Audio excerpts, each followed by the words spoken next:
Do you think the US were right to pull out of Afghanistan? They should never have been there in the first place. No, at all. Well, I think he should have left a long time ago. It's a big defeat, really, for US imperialism and British imperialism, but it really should be a reminder to not go to war. They lost 1,000 soldiers' lives to bring democracy in Afghanistan.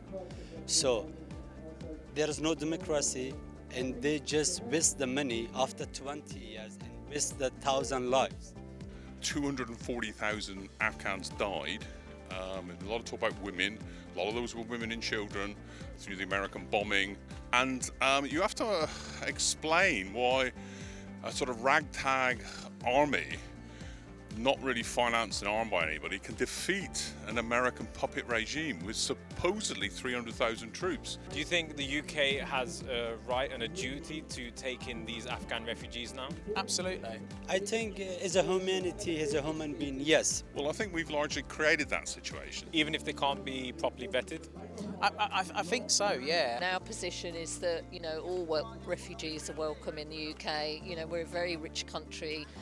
We can afford to, house refugees, etc. One of the key solutions, I think, to security issues, if you like, is to show some compassion.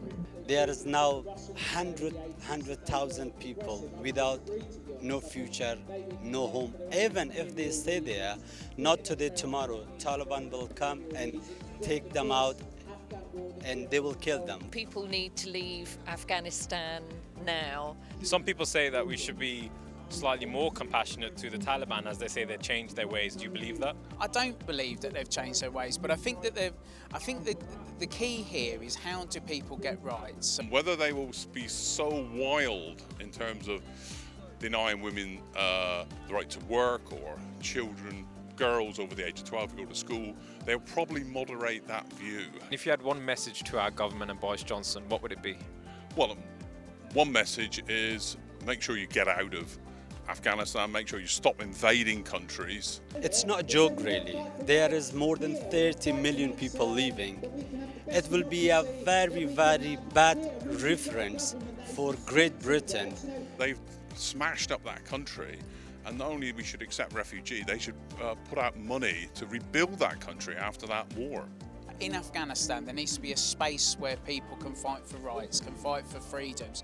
Now, the truth is, the rights we have in this country weren't delivered to us because someone bombed us. It didn't happen that way. People got organised and fought back in some really tough conditions. And so I think we have to show absolute solidarity with people fighting back in Afghanistan. Thank you for your time. Cheers. Thanks a lot, man. Thanks a lot. Thanks for that.